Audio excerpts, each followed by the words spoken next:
Bonsoir à tous et bienvenue au 19h50 sur Canal 2 International. Tout de suite, les titres à la une de l'actualité ce lundi.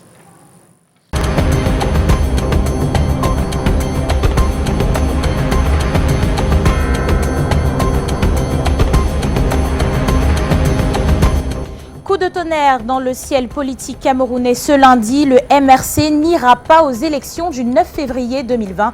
Le tireur de pénalty Maurice Kamto a annoncé les raisons de ce forfait à la presse ce jour. Implication d'un tel acte politique et première réaction des militants et sympathisants dans cette édition. Deuxième conférence semestrielle des gouverneurs des régions à Yaoundé autour du ministre de l'administration territoriale. Les patrons de l'administration scrutent les contours sécuritaires et le maintien de l'ordre.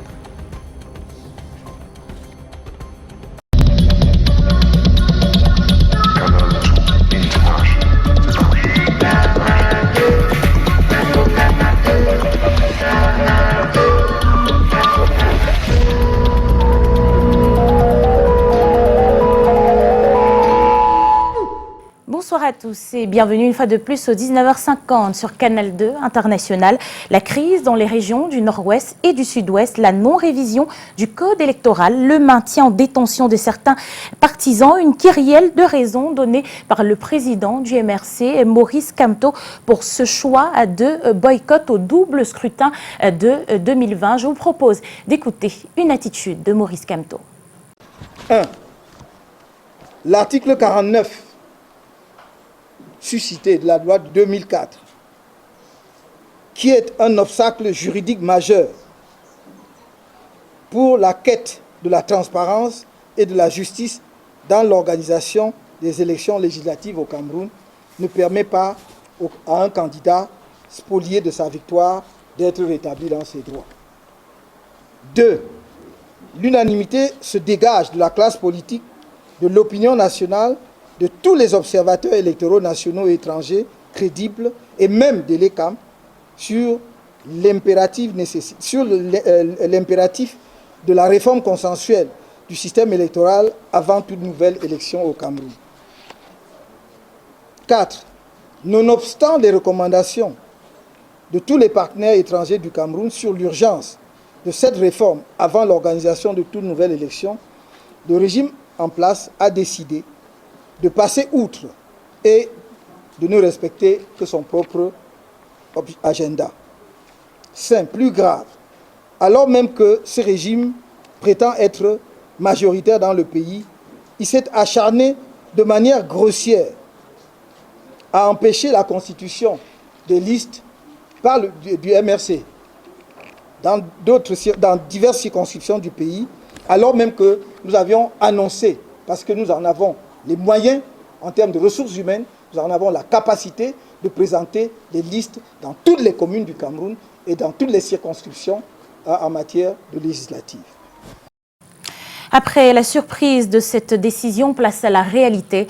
Dans la ville de Bafoussam, les militants du MRC apprécient la décision du président national. Malgré les délais, l'espoir de participer au municipal reste de mise. Solution, Michel Foucault nous en dit plus dans cet élément. Ambiance particulière ce 25 novembre à Bafoussam. Nous sommes au siège communal du mouvement pour la renaissance du Cameroun de Bafoussam-Préli. Depuis plus d'une semaine, nous étions dans l'enregistrement des dossiers.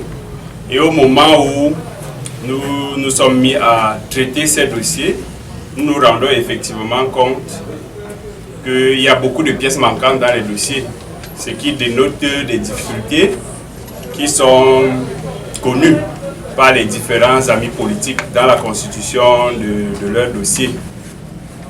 Notamment au plan financier, il y a des montants exorbitants qui sont demandés notamment au centre des impôts. Et également, il y a d'autres difficultés du genre, on vous a délivré un certificat de domicile et après on vous rappelle dans la même sous-préfecture pour vous dire non, le certificat de domicile n'est pas valable, c'est plutôt l'attestation de domicile. Donc rendu à ce jour, vous pouvez constater qu'il y a une pile de dossiers. Nous avons dans ce registre d'enregistrement 103 dossiers. Nous sommes déjà à 103 dossiers, mais à peine on peut compter 50 dossiers complets pour une commune de 61 conseillers. Chez les militants, l'amertume est perspective. Je viens de faire ça aux impôts. Ils m'ont pris là-bas 50 000 ce matin. 50 000. Donc j'étais en retard comme ça là parce qu'il fallait marcher partout pour prêter de l'argent pour les donner avant qu'ils me signent cette pièce. C'est extrêmement grave tout simplement parce qu'on ne sait pas comment est-ce que nous pouvons aller à une élection dans ce sens-là. Bien en place, le responsable local veille. Les récriminations ne manquent pas. Après la convocation du corps électoral, nous nous sommes engagés comme les autres partis reconnus à constituer un dossier pour les législatives et municipales. Mais nous avons rencontré plusieurs difficultés. La première difficulté, c'est l'attestation des normes de vente. Voilà la première difficulté. Dans les faits, l'espoir pour les candidats de prendre part aux élections du 9 février semble intact. Nous demandons donc au chef de l'État, qui est le maître de cette situation, de nous donner encore du temps pour pouvoir bien organiser ces élections dans ce pays. En attendant, la date limite de dépôt des dossiers est fixée ce 25 novembre à minuit. Maurice Kamto fait bouger la toile depuis l'annonce de la non-participation de son parti au double scrutin de 2020. La toile s'embrase, les internautes font parler leur imagination. Pour certains, aller aux élections, c'est entériner la sécession, tandis que d'autres pensent qu'il s'agit d'un autre pénalty au poteau. Lille Piedjou, en un clic, nous propose les réactions sur Internet. Au départ, c'était une rumeur. Quelques minutes après, la rumeur se transforme en nouvelle. Le MRC n'ira pas aux élections municipales et législatives de 2020. Une décision portée par la voix de Maurice Kamto, lui-même président national du MRC. Décision qui suscite immédiatement les réactions des internautes. Certains se contentent du fait, avec les mentions Breaking News, dernière heure. D'autres apprécient la décision de ce parti de l'opposition. On peut lire la logique of ça. Aller aux élections, c'est entériner la sécession. Le MRC dit non. Les sous-préfets et maires peuvent revenir au bureau. Non. Quelle stratégie? Le président Maurice Kamto vive la renaissance. Mascarade électorale avec la complicité des sous-préfets. Vous allez à quelle élection? Un grand homme est surtout un grand homme. Bravo Maurice Kamto. Do you understand me?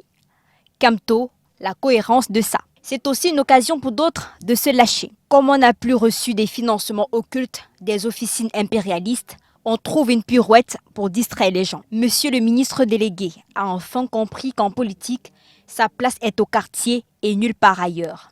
L'UNDEM, c'est quelque chose. Manger et rester calme. Élections législatives et municipales du 9 février, ce sera sans la talibanie. Deuxième pénalité encore au poteau? Décidément, les internautes vont encore plus loin en citant d'autres figures. Heureusement que Sam Séverin Angot s'était juste mouillé un peu. S'il se jetait à l'eau, il serait noyé.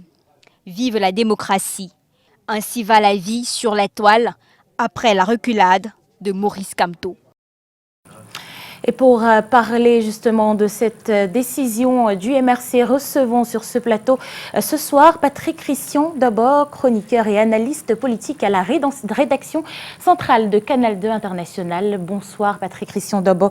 Pouvait-on s'attendre à une telle décision de ce parti?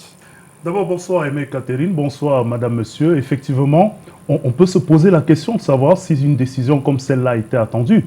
Il y a un caractère surprenant, même si on peut trouver des ingrédients d'une certaine logique dans cette sortie de Maurice Kamto, parce qu'il faut surtout se dire que le parti de Maurice Kamto, d'ailleurs lui-même dans cette intervention, a cité un certain nombre de griefs, notamment sur la qualité du code électoral, sur la capacité des prétendants de son parti à se faire délivrer des documents destinés à la constitution des dossiers. Il est revenu en partie sur les questions liées à la présidentielle, même si c'était de façon subtile.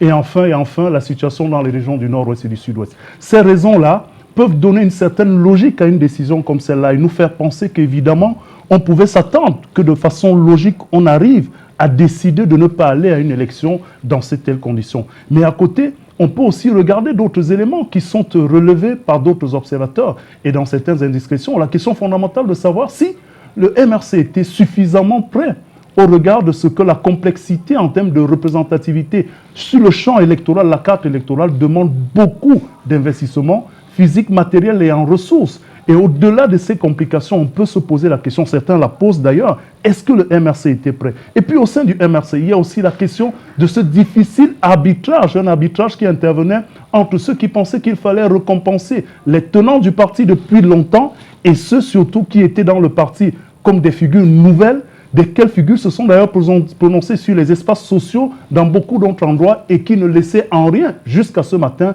envisager une telle décision. Dites-nous, quel impact pour la suite des événements justement sur ce double scrutin de 2020? D'abord, on peut se poser la question sur l'impact au niveau du MRC lui-même.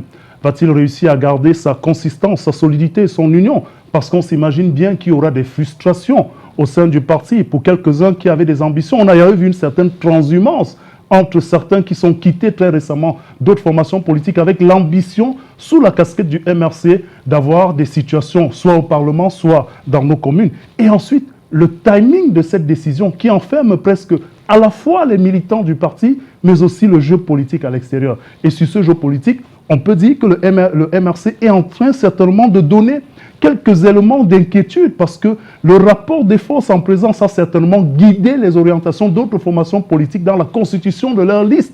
Est-ce qu'on y va en tenant compte du MRC et d'autres formations maintenant que le MRC n'est pas là? Il est bien difficile de changer à quelques heures de la clôture justement de ces listes électorales. Et puis, il y a aussi que dans cette situation globale, on se demande si ça n'est pas un test que le MRC envoie à l'endroit de ceux qui l'ont rejoint.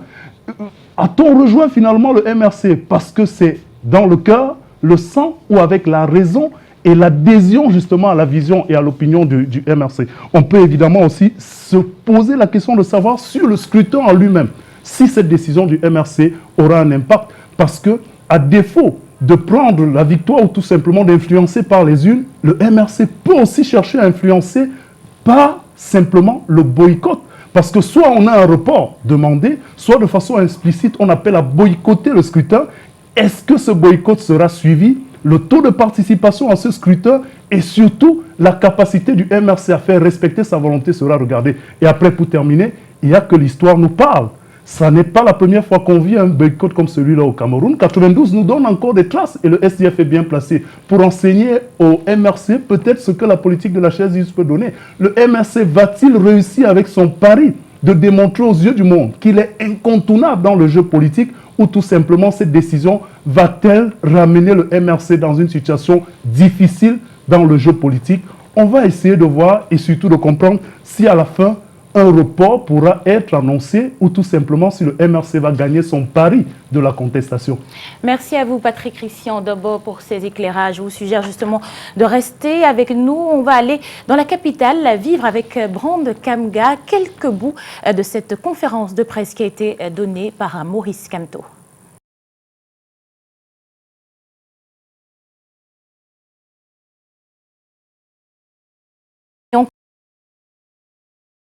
En attendant justement de retrouver Brand Kamga depuis la capitale, à quelques heures de la clôture des dossiers de candidature, seuls quelques partis politiques semblent fin prêts, malgré quelques difficultés rencontrées. La défection du MRC laisse la porte ouverte à de nouvelles perspectives pour les partis qui se lancent dans la course. Charles-Robert Itoc et Marius Kossou nous en disent plus.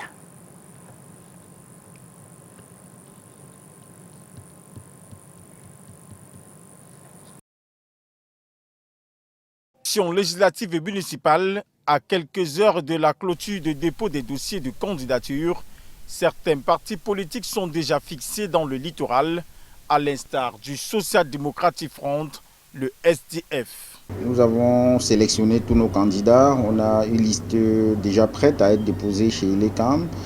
Tous les dossiers, toutes les pièces sont complètes dans le dossier.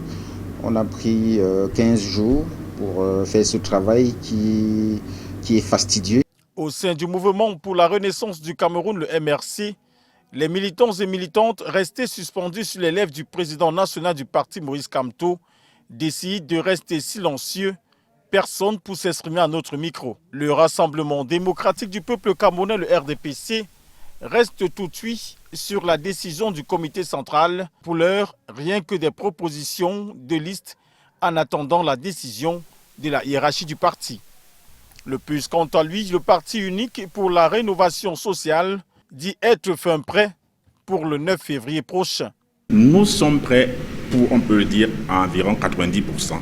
Parce que si vous nous suivez avec beaucoup d'attention, vous auriez constaté que sur nos plateformes digitales, nous avons indiqué le délai du 22 novembre comme date limite de dépôt des candidatures en interne pour pouvoir procéder au dernier réglage, mais surtout ne pas essuyer de surprises. À quelques heures de l'arrêt de dépôt des dossiers de candidature, le champ ouvert par le MRC à travers sa non-participation aux prochaines échéances laisse place à de nouvelles perspectives pour les partis qui se sont lancés dans la course. Et pendant ce temps, le Conseil électoral d'Elekam met en garde les sous-préfets et autres responsables de l'administration qui se sont rendus coupables jusqu'ici des actes visant à empêcher la constitution des dossiers de candidature. Le professeur Pierre Titi Noël, membre du Conseil électoral, l'a signifié ce jour. Il a d'ailleurs reconnu que le Conseil a reçu une plainte du MRC dans le Mungo. Écoutons-le au micro de Michael Chipkio.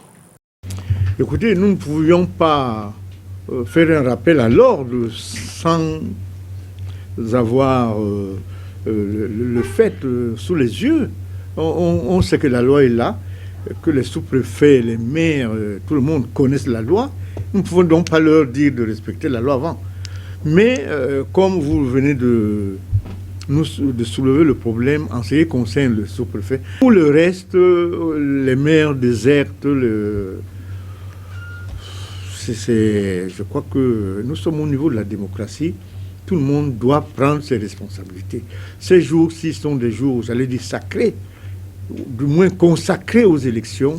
Chacun doit travailler jusqu'à ce que cette période se termine. Par exemple, j'ai reçu du chef d'agence du Mungo la plainte, la lettre que le parti MRC a adressé au président du conseil électoral sur le fait que le sous-préfet du Mungo refuse de délivrer les certificats de domicile. Mais nous n'avons pas à faire une descente pour aller vérifier. Nous ne pouvons pas vérifier. Mais faisons un tour à présent dans quelques antennes communales d'Elekam, de Douala et à l'agence départementale du Vouri. Nos équipes y étaient à 18h, juste 4 dossiers de candidature pour les législatives et les municipales, soit 2 pour chaque élection. En attendant, les agents prennent les dispositions pour recevoir les candidats ou leurs mandataires jusqu'au bout de la nuit. Michael Chikyo, Marius Kossou et Henri Chinda nous conduisent. Jusqu'à 18h ce lundi, le compteur pointait 2 dossiers de candidature déposés à l'antenne communale d'Elekam de Douala 1er. L'UPC et le PCRN ont en effet déposé leurs dossiers depuis vendredi dernier. Pour cette journée de lundi, aucun dossier reçu jusqu'à l'heure indiquée. Pour ce qui concerne les élections législatives, l'agence départementale d'Elekam du Vouri avait également réceptionné jusqu'à 18h 2 dossiers, celui de l'UDT et du MEC, déposé également vendredi dernier. L'agence départementale a eu de la chance déjà. On a déjà reçu 2 dossiers. Un dossier de M. Kamine Njoute, président de l'UDT, Union des démocrates travailleurs, qui nous a rendu visite vendredi. Il a déposé son dossier, c'est lui le mandataire. Nous avons également eu le dossier du MEC, le mouvement des écologistes de Gofries. Mais ce mouvement, le dossier est conduit par M. Elimbi Lobabel, qui est mandataire de ce dossier. Donc, au jour d'aujourd'hui, nous avons 2 dossiers. Un tour à l'antenne communale d'Elekam de Douala 2e. Le même calme plat. Les agents sur place se tournent les pouces dans l'attente d'arrivée des candidats ou de leurs mandataires. Pour l'instant, nous n'avons reçu aucun dossier. Mais néanmoins, les gens continuent à venir chercher les attestations sur les listes électorales, l'inscription sur les listes électorales. L'heure de fermeture légale, c'est 24 heures. Nous sommes préparés pour. Là, les documents sont déjà prêts. Nous avons tenu une réunion ce matin à l'effet de recevoir les potentiels candidats. Les expériences des scrutins passés démontrent que les représentations d'Elekam sont généralement prises d'assaut dans les coups de 21h pour le dépôt des dossiers de candidature. Rendons-nous à présent dans la capitale Yaoundé, retrouver Arnaud Guéfac. Arnaud, bonsoir, avec vous, on reparle de cette décision du MRC.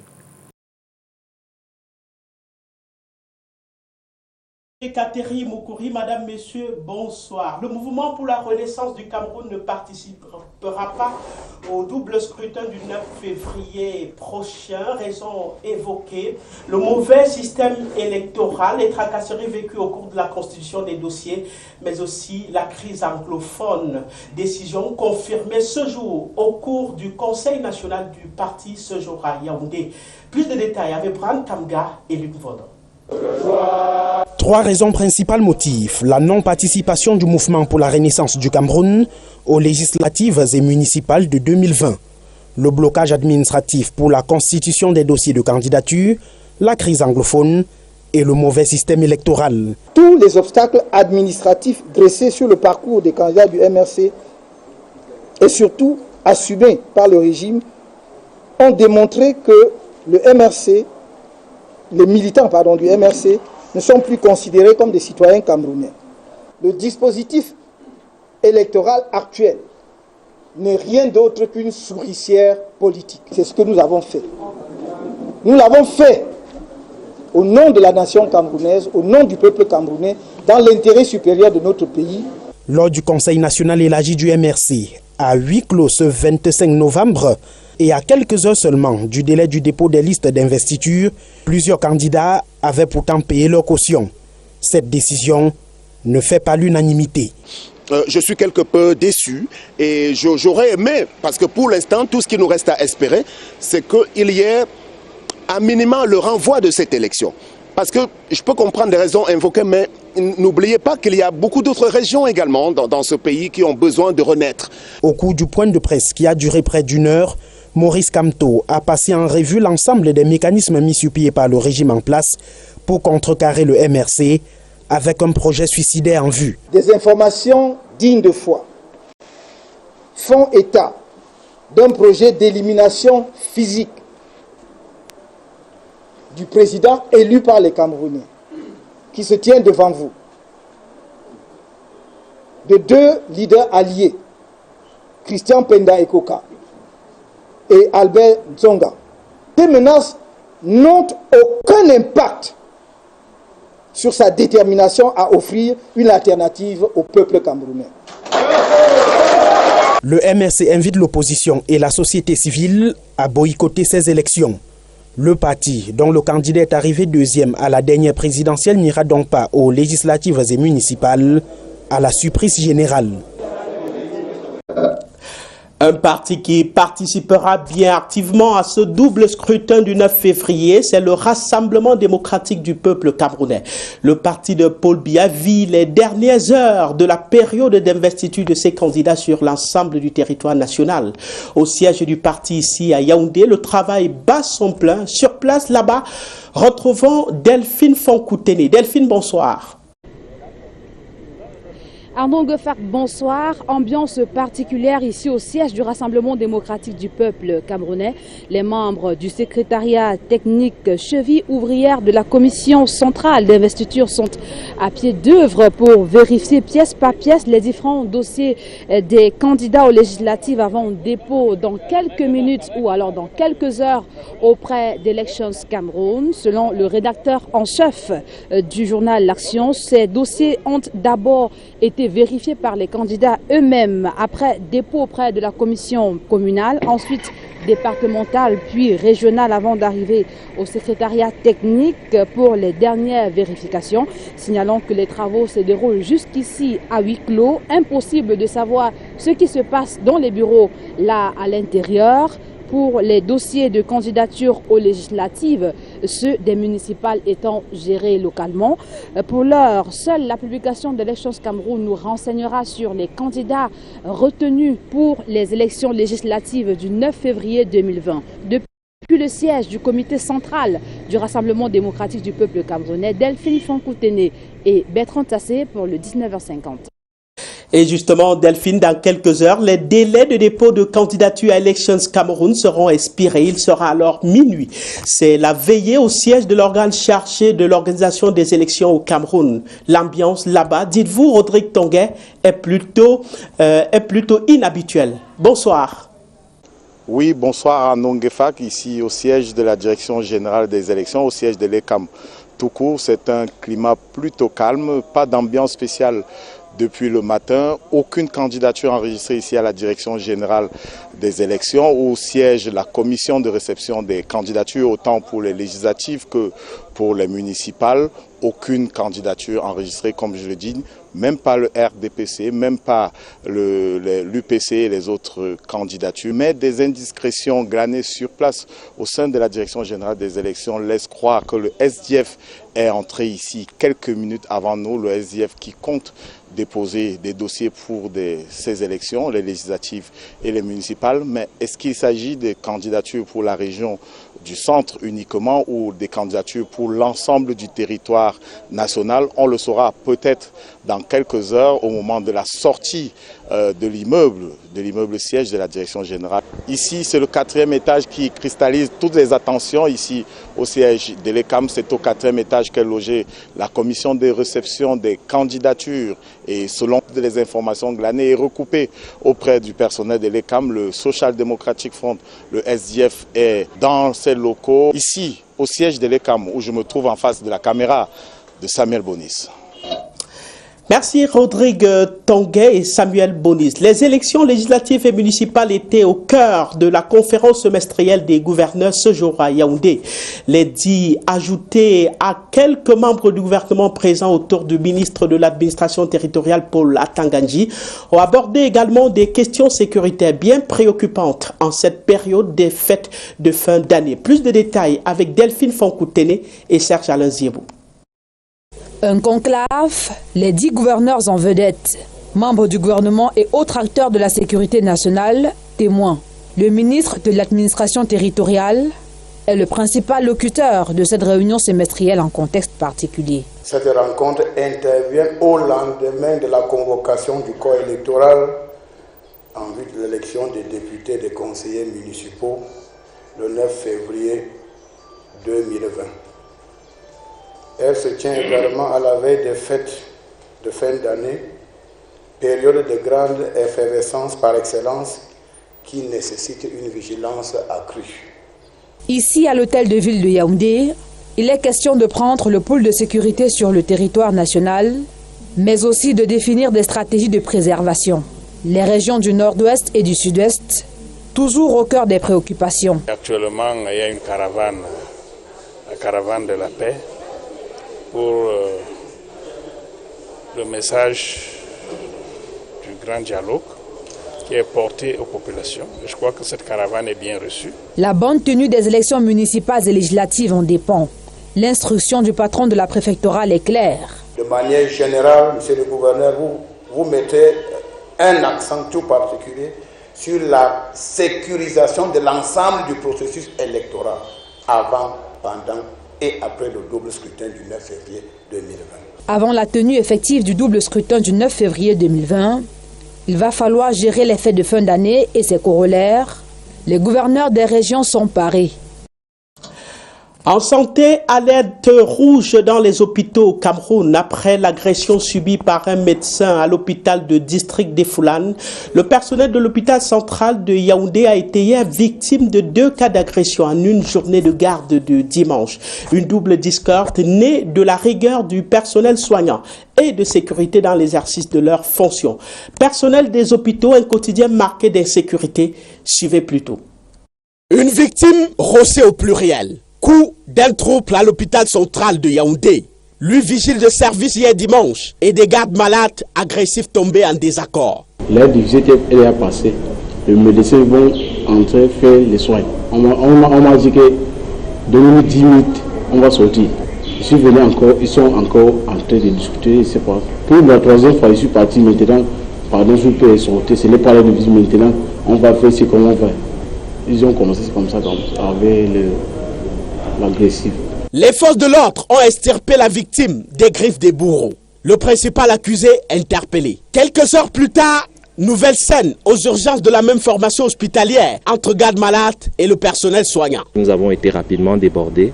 Nous avons appelé la gendarmerie qui est venue maîtriser la situation. 2 cas en une journée de garde. Acte d'agression devenu quotidien dans les hôpitaux.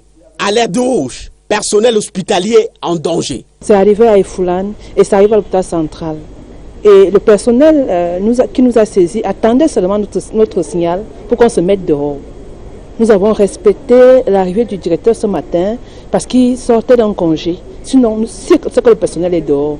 Insécurité au pic donc. Les vigiles sont débordés. Il faut peut-être monter d'un cran. En créant au sein des grands hôpitaux des postes de police. Parce que quand on voit un gendarme ou bien un policier avec son arme, ou bien sa tenue seulement, ça fait peur. Le cas de l'hôpital central de Yaoundé est encore plus complexe, compte tenu de sa situation géographique. Nous avons Mokolo. Vous vous rappelez que parfois ils sont sortis avec des maquettes là-bas. On a de temps en temps la briqueterie. De temps en temps, Elie Famum là, et à la pro centrale. Quand on n'a pas réussi à arracher les sacs, on se déporte vers l'hôpital central, qui est le maillon faible. Le ministre de la Santé publique garde l'œil attentif sur la situation. Un tweet tombé hier comme l'indignation du chef. Il faut sauver des sauveurs. Engagement commun pour la promotion du marché numérique et la valorisation des nouvelles orientations du développement des entreprises pour la période 2019-2025. C'était le fil conducteur de la rencontre des parties prenantes du secteur des communications électroniques et de la société Camtel. L'initiative est conjointe entre le ministère des Postes et Télécommunications et le ministère de la Décentralisation et du Développement local. Voici le compte rendu de Rakshaba Seguiedna et Michel Foucault. Le passage de la 3e à la 4e génération a apporté un mouvement de convergence et la Cameroun Telecommunications marque un grand pas en avant vers l'économie digitale. En tant qu'opérateur historique, elle organise alors une rencontre avec des parties prenantes du secteur des communications électroniques sous le thème « Transformation numérique du Cameroun, Camtel au service des opérateurs ». Camtel offre aujourd'hui son nouveau visage, sa vision pour être au service des opérateurs, parce que Camtel devient incontournable. Camtel, opérateur de transport, Camtel, opérateur de mobile, Camtel, opérateur de fixe. Avec des innovations non seulement conçues pour l'Afrique, mais aussi par l'Afrique, Camtel s'assure donc à mettre en réseau les entreprises des télécommunications. Elle milite donc par instance pour des technologies ouvertes et inclusives et explore donc à cet effet de nouveaux horizons. Cette démarche de Camtel est encouragée et c'est pour cela que le ministre de la Décentralisation et moi avons accepté de co-parrainer la cérémonie, ce d'autant plus que pour réussir l'inclusion numérique, on a besoin des communautés territoriales décentralisées. Devenue l'épine dorsale de la croissance à l'échelle internationale et où 75% des emplois traditionnels seront impactés par le numérique, l'augmentation de l'indice d'accès au numérique de 0,34 à 0,47, la baisse du coût moyen de mégabits ou encore la hausse de la pénétration de l'Internet de 11 à 50% selon les experts, propulsera le pays vers un Cameroun numérique.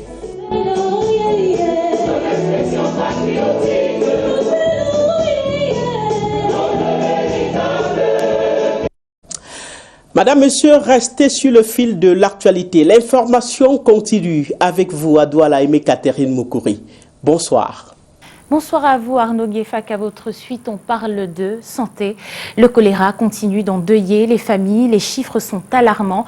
Le dernier rapport rendu public le 21 novembre fait état de 1886 malades de choléra, 169 cas confirmés et 96 décès enregistrés.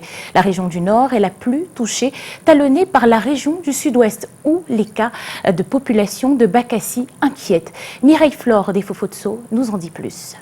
6 personnes ont déjà perdu la vie des suites du choléra dans l'aire de santé d'Idabato, dans le district de santé de Bakassi, région du Sud-Ouest. 36 autres sont malades.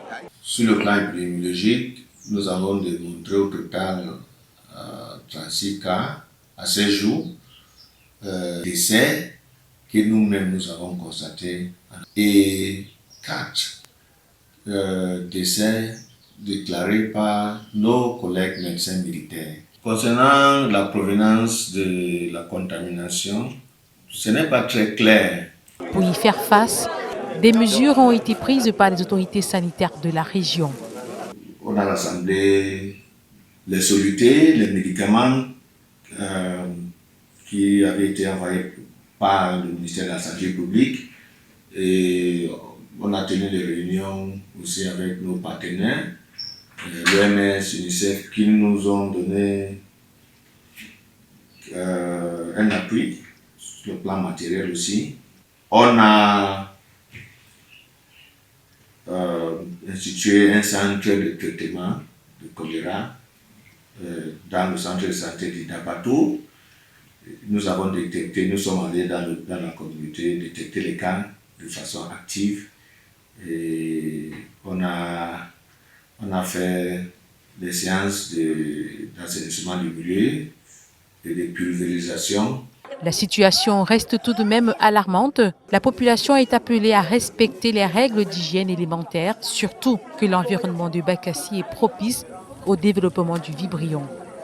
La région du sud-ouest vient ainsi s'ajouter aux régions du nord et l'extrême nord qui enregistrent déjà 1886 malades avec 169 cas confirmés et 96 décès. L'épidémie de choléra est donc loin d'être enrayée au Cameroun. C'est la fin de cette édition du 19h50. Merci à vous de l'avoir suivi. La violence faite aux femmes est probablement la forme de violation des droits de la personne la plus honteuse et peut-être la plus répandue. Elle n'a pas de frontières et sévit sans égard à la culture et à la richesse. Ces mots sont de Kofi Annan. Il était alors secrétaire général de l'ONU en 2003. En ce 25 novembre, journée de lutte contre les violences faites aux femmes. Un message à passer aux victimes. La seule chose à briser, c'est le silence et pas vous. Bonsoir à tous.